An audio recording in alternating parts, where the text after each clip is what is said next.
오늘 우리에게 주시는 하나님 말씀은 여호수아 9장 11절에서 21절입니다. 그러므로 우리 장로들과 우리나라의 모든 주민이 우리에게 말하여 이르되 너희는 여행할 양식을 손에 가지고 가서 그들을 만나서 그들에게 이르기를 우리는 당신들의 종들이니 이제 우리와 조약을 맺읍시다 하라 하였나이다.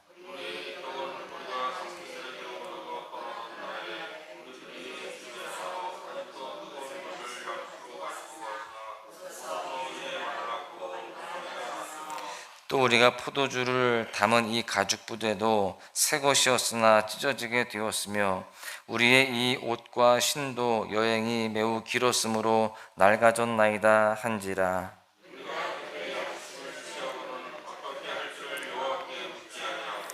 여호수아가 곧 그들과 화친하여 그들을 살리라는 조약을 맺고 회중 족장들이 그들에게 맹세하였더라.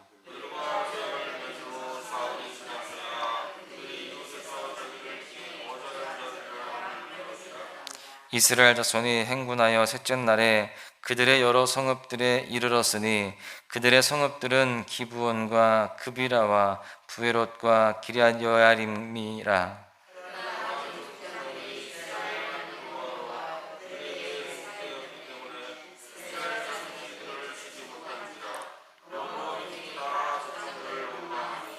모든 족장이 온 회중에게 이르되 우리가 이스라엘의 하나님 여호와로 그들에게 맹세하였은즉 이제 그들을 건드리지 못하리라.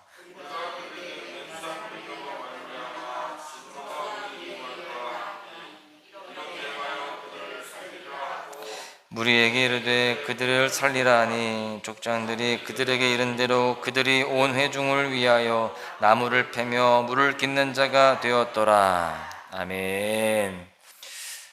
우리의 삶은 사실 위기의 연속입니다. 그런데 그 위기가 기회가 되기도 하죠. 그래서 이런 말을 합니다. 위기는 위대한 기회다라는 말을 합니다. 어떤 분은 회사에서 정년퇴직을 하고 남은 반평생을 어떻게 살아가야 할까 고민을 합니다. 이게 위기죠. 그런데 정년퇴직을 하고 맞이한 인생의 후반전에 하나님을 더욱 깊이 경험합니다. 이것은 위기가 기회가 된 모습입니다. 또 어떤 분은 수십 군데 이력서를 넣었는데도 취직이 되지 않는 거예요. 위기이죠. 그런데 자신의 재능을 살려서 1인 기업으로 히트를 칩니다. 이렇게 위기는 기회로 발전이 되기도 하는 것입니다. 또 어떤 사람은 어느 날 원인을 알 수 없는 건강의 적신호를 발견하게 됩니다. 그래서 이 위기이지만 그날부터 균형 잡힌 식단과 또 체계적인 관리를 통해서 오히려 이전보다 더 건강한 삶을 살게 되었습니다. 위기가 기회로 역전이 된 것입니다. 이처럼 위기는 우리 인생에 늘 따라다니는 별책부록과도 같습니다. 늘 위기가 있다라는 것이죠. 그런데 위기는 아직 결론이 나지 않은 열린 결말이라고 할 수 있습니다. 즉 위기는 그 자체가 끝이 아니다라는 것이죠. 위기는 우리의 선택에 따라서 상상할 수도 없는 새로운 기회, 위대한 기회가 될 수 있는 무한한 가능성을 가지고 있다라는 것입니다. 성경에 나오는 수많은 믿음의 사람들을 보십시오. 그들의 인생은 위기의 연속이었습니다. 계속해서 위기가 다가오지만 그들은 그 위기를 기회로 역전을 시킵니다. 이런 관점에서 오늘 본문 말씀은 그 위기와 위대한 기회의 기준이 무엇인지를 잘 설명해 주고 있습니다. 혹시 오늘 인생의 위기 가운데에 기도하고 있고 또 주님께 의지하고 있다라고 한다면 오늘 말씀을 통해서 인생의 위기가 무엇인지를 정확히 깨달아서 위대한 기회를 역전시킬 그 주님의 그 능력 가운데 다시 일어설 수 있기를 다시 한번 소망합니다. 기브온 거민들의 그 여행객 코스프레는 업그레이드가 됩니다. 우리가 어제도 살펴보았지만 본문 12절 또 13절까지 보시면 이런 말씀이 있습니다. 이제 말랐고 곰팡이가 났으며 또 우리가 포도주를 담은 이 가죽 부대도 새 것이었으나 찢어지게 되었으며 우리의 이 옷과 신도 여행이 매우 길었으므로 낡아졌나이다 한지라. 지금 기브온 거민들은 나귀에 낡은 짐을 가득 싣고 또 낡은 옷과 다 헤어진 신발을 신습니다. 또 다 찢어진 포도주와 가죽 부대와 곰팡이가 핀 떡을 준비합니다. 그렇게 완벽하게 변장을 하고 여호수아에게 나아갑니다. 그리고 여호수아에게 자신들은 멀리서 온 이방인이다, 그리고 이제 그 이 이스라엘의 종이 되기를 원한다라고 그렇게 이야기하죠. 처음에 여호수아는 의심을 합니다. 그런데 그들은 곰팡이가 핀 떡을 보여주면서 우리가 먼 길을 오느라고 이 떡이 원래는 따뜻했었는데 지금 곰팡이가 피었다, 거짓말을 합니다. 그리고 자신들의 헤어진 옷과 신발 또 다 떨어진 가죽 부대를 보여주면서 자기들은 이 가나안 거주민이 아니고 멀리서 온 외국인이다라고 그렇게 이야기를 하죠. 본문 15절 말씀해 보니까 결국 여호수아는 그들의 거짓말에 넘어가게 됩니다. 그들과 평화 조약을 맺는 것이죠. 이것은 하나님 보시기에 큰 죄악이었습니다. 왜냐하면 하나님께서는 이전에 가나안 족속은 반드시 다 죽여야 된다라고 말씀을 했기 때문입니다. 민수기 33장 52절에서 53절에 보시면 그 땅의 원주민을 너희 앞에서 다 몰아내고 그 새긴 석상과 부어 만든 우상을 다 깨뜨리며 산당을 다 헐고 그 땅을 점령하여 거기 거주하라. 내가 그 땅을 너희 소유로 너희에게 주었음이라. 여러분, 분명히 하나님께서는 가나안 원주민들을 다 몰아내라고 명령을 하셨습니다. 그리고 그들이 만든 우상과 산당까지도 다 부셔야 된다라고 했어요.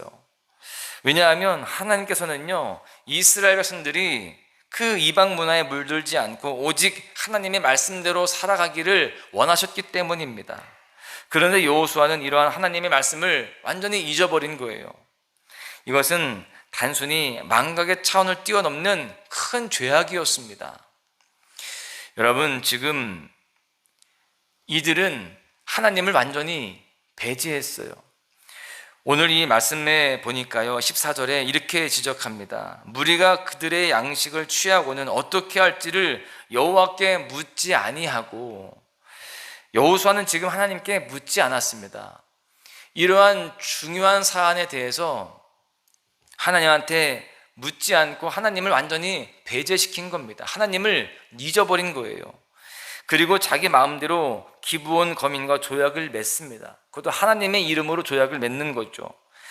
여러분, 여호수아는 모세의 뒤를 이어서 이스라엘 백성들의 지도자가 되었습니다. 그리고 나서 나름대로 잘 했는데 요단강도 건너고 여리고성도 무너뜨리고 잘했습니다. 그런데 그 모세의 뒤를 이어서 지도자가 되면서 두 가지 실수를 하게 돼요. 하나는 아이성 전투 때 실수를 합니다.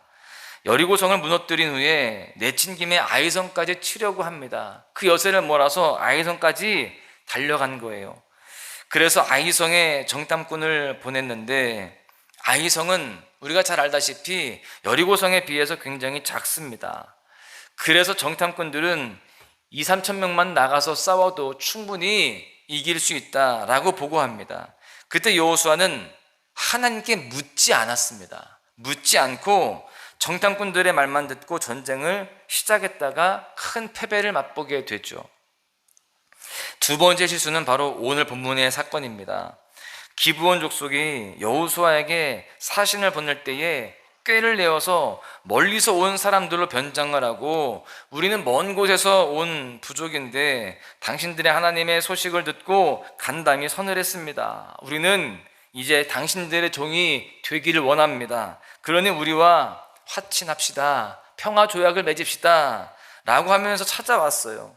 이때 여호수아는 또다시 하나님께 묻지 않고 그냥 그들과 화친 조약을 맺게 되었습니다. 이것이 큰 실수이자 하나님 앞에 큰 죄가 되는 것입니다. 두 실수 모두가 다 동일한 모습 속에서 실수가 시작이 되었습니다. 하나님께 묻지 않은 것이죠. 타키사이키아라고 하는 말이 있습니다. 위기의 순간에 심리적으로 시간이 느려지는 시간 왜곡 현상이라고 하는 거예요. 이 뇌과학자들에 따르면 위기의 순간에 이성적인 판단을 내리는 전두엽 작용이 중단이 된다고 합니다. 그래서 전두엽 작용이 중단되면서 스트레스 호르몬이 급증합니다. 그러면서 상황에 집착을 하게 된다는 겁니다. 그래서 위기의 모든 순간이 슬로우 모션처럼 인지가 된다는 거예요. 그러니까 상황에 집중하다 보니까 상황이 더 선명하게 기억이 되고 그 상황들이 느리게 보이는 것처럼 하나하나가 굉장히 디테일하게 그렇게 느껴지는 것이죠. 그래서 실제로 경찰들은요, 총격전을 벌일 때 얼마나 위기의 순간입니까? 내가 총에 맞아 죽을 수도 있는 거잖아요. 그 총격전을 벌일 때에 그 총알이 지나가는 그 총알에 쓰인 그 글씨까지도 보일 정도로 굉장히 심각한 시간 왜곡 현상을 느낀다고 합니다. 그런데 이 위기의 상황들은 다 기억을 하지만, 정말 디테일하게 기억하지만 정작 문제를 해결하기 위해서 기억해야 할 내용은 다 까맣게 잊게 된다는 것입니다. 그러니까 그 순간에 그 상황들은 너무나 잘 기억이 나지만 그 순간 잘 알고 있던 사람의 이름이 기억이 갑자기 생각나지 않는 것이죠. 자기 집 전화번호가 순간 기억이 나지 않고 그 상황에 맞는 단어가 떠오르지 않는다는 것입니다. 근데 제가 이런 글을 읽으면서 제가 저를 돌아보니까 그런 기억이 있더라고요. 제가 초등학교 한 3, 4학년쯤 되었을까 싶습니다. 어릴 때죠. 방에서 놀고 있는데 쿵 하는 소리가 들립니다. 보니까 주방에서 어머니가 쓰러진 거예요. 그러니까 빈혈을 일으켜서 쓰러진 거예요. 저희 아버지가 앞에 가게에 계시는데 저희 여동생과 함께 얼른 아버지한테 갔어요. 가서 아빠, 엄마가 쓰러졌어요 라는 말을 해야 되는 거잖아요. 그런데 그 단어가 생각이 안 납니다. 그 어린 마음에 너무 놀라가지고요, 아빠, 엄마가 쓰러졌다라는 말이 떠오르지 않아서 아빠, 엄마가 하고 말을 못하는 거예요. 근데 제가 그 기억이 지금도 선명하게 납니다. 어머니가 입었던 옷과 또 그 주방의 모습과 아버지가 이제 서 계시는데 제가 아버지한테 그렇게 이야기할 때 아버지의 표정과 이게 다 기억이 나요. 그러니까 이것이 바로 타키사이키아라고 하는 그런 이 시간 왜곡 현상인데, 여러분, 사실 이처럼 인간의 두뇌는 위기의 순간에 이 두뇌가 마비가 된다는 것입니다. 현재 처한 상황 이외에 다른 것을 배제하게 된다는 것이죠. 그런데 우리의 신앙생활에도 이와 비슷한 모습이 있습니다. 위기의 순간에 우리는 상황에 매몰이 되는 거예요. 상황만 보이는 것이죠. 문제 안에 갇힙니다. 그래서 정작 우리가 기억하고 또 정작 떠올려야 할 하나님을 망각합니다. 하나님을 그 문제에서 배제시킨다는 거예요. 여호수아가 하나님을 지금 배제한 겁니다. 그런데 그 결과가 치명적이죠. 오늘의 본문 16절로 17절 말씀해 보니까 여호수아가 3일 후에 기브온에 방문을 하고 나서야 기브온이 아이성에서 불과 3일 거리에 있는 가까운 성임을 깨닫게 됩니다. 반드시 진멸해야 할 가나안 거주민이었다는 것을 알게 된 거예요. 그런데 이미 하나님의 이름으로 맹세를 했기 때문에 그 조약을 취소할 수가 없었습니다. 그런데 후에 이 기브온 족속이 이스라엘 백성의 발목을 잡고 가시가 됩니다. 올무가 되었어요. 하나님께 묻지 않은 것이 화근이 된 것이죠. 14절에 어떻게 할지를 여호와께 묻지 아니하고 이것이 문제였다라는 것입니다. 여러분, 만약에 여호수아가 화친을 맺기 전에 단 한 번이라도 하나님 앞에 기도했다라면 어떻을까요? 그가 지금까지 그를 인도하신 하나님을 떠올렸다라고 한다면, 그 순간 하나님 앞에 간절히 무릎 꿇고 나아갔다라고 한다면 어땠을까요? 만약에 여호수아가 기도했다라고 한다면 기브온 거민의 거짓을 하나님은 더 드라마틱하고 더 좋은 방법으로 드러내셨을 것입니다. 그렇게 여호수아가 기도했다라고 한다면 하나님께서 그에게 기브온 거민이 거짓말을 하고 있다는 사실을 알려주셨을 거예요. 그리고 하나님의 놀라운 능력 앞에서 기브온 거민들은 다 도망쳤을 것입니다. 그리고 그 소문이 그 온 가나안 땅에 퍼지게 되었을 거예요. 그래서 가나안 거민들은 더욱더 이 여호수아와 이스라엘을 또 하나님을 더 두려워하게 되어지는, 그 가운데 더 수월하게 가나안 땅을 차지하게 되는 그런 일들이 일어나지 않았을까라는 생각을 해보게 됩니다. 여러분, 반드시 기억하십시오. 내 인생의 위기는 급격한 변화가 아닙니다. 내 인생의 위기는 예상치 못한 고난이 아니에요. 내 인생의 위기는 우리 삶 속에서 반복되는 상처와 아픔이 아닙니다. 내 인생의 진짜 위기는 하나님이 내 인생에 계시지 않는 것입니다. 내 인생의 진짜 위기는 내가 하나님을 의지하지 않는 것, 내가 하나님께 기도하지 않고 하나님께 묻지 않는 것입니다. 여러분, 내 인생의 진짜 위기는 하나님께서 역사하실 내 인생의 여백이 없는 것임을 기억하고, 우리가 늘 하나님 앞에 묻고 또 하나님께 기도하는 모습으로 살아가야 할 줄로 믿습니다. 하나님을 의지하며 내 인생에 역사하실 그 하나님의 공간을 내어드리는 것, 그것이 바로 지혜로운 모습이고 위기를 위대한 기회로 만드는 그러한 모습이 되는 줄로 믿습니다. 우리 모두는 위기의 순간에 하나님을 배제하는 어리석은 모습이 아니라 더욱더 하나님을 붙들 수 있는 그런 모습으로 살아가시기를 바랍니다. 혹시 위기의 상황들이 있으십니까? 더욱더 기도하시기를 바랍니다. 그리고 날마다 이렇게 습관을 따라서 기도함으로 나아가시기를 바랍니다. 그럴 때 하나님께서 우리의 기도를 들으시고 삶의 놀라운 역사를 허락하여 주셔서 그 모든 위기가 위대한 기회가 되어지고 새로운 그러한 은혜의 역사가 이루어지는 그러한 발판이 되게 될 줄로 믿습니다. 그런 모습이 되시기를 주님의 이름으로 간절히 축원합니다. 슬픈 마음이 있는 자, 몸과 영혼 병든 자, 누구든지 부르시오. 예수 이름 부르시오.